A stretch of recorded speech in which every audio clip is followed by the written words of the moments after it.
আর এই জলের নিচে আরেক তলা আছে মাছদের জন্য, ওটা লঞ্চের বাইরে। হাওয়া এনজয় না করে খেলা করছে কেন এখানে? ফ্রি ফায়ার খেলছে।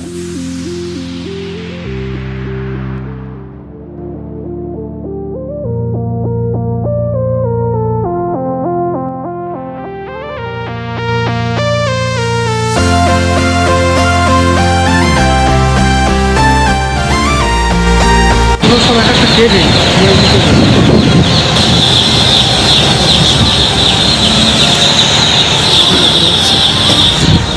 এখান থেকে উপরে যাওয়া যায়। এইদিকে ভেতরটা একটু দেখায়, এগুলো সব একটা কেবে।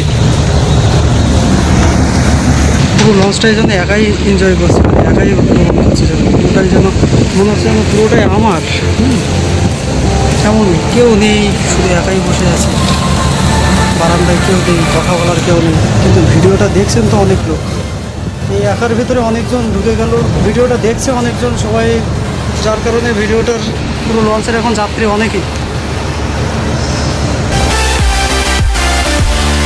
হচ্ছে যে ভ্রমণটা শুধু আমারই, কিন্তু যেহেতু আপনারাও দেখছেন ভিডিও, তার মানে এখন থেকে লঞ্চটা আপনারাও ভ্রমণ করছেন, ভিডিওটা করা সার্থক হচ্ছে। আর লঞ্চের ভেতরে এই যে ভেতরে না, এটা বাইরে নদীর উপর দিয়ে কিছু ছোটোখাটো লঞ্চ, স্টিমার, ছোটোখাটো জাহাজ, ওপাশে একটা রেল লাইনের পথ হচ্ছে, ওপাশে রূপসা সেতু রেখে এসছে।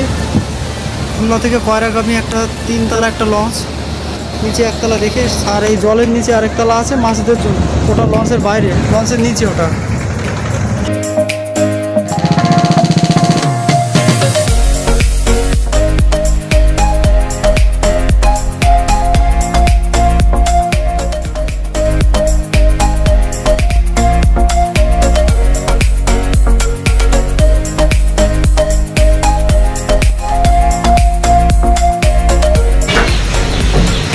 এখান থেকে উপরে ওঠা যাচ্ছে।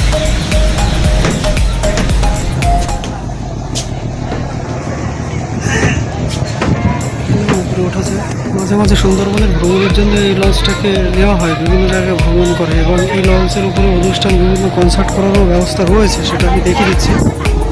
এখানে আমার দিদিকে দেখা যাচ্ছে, সেও ভিডিও করছে, যে এখানে অনুষ্ঠান করে, যে এখানে স্টেজ প্রোগ্রাম আছে।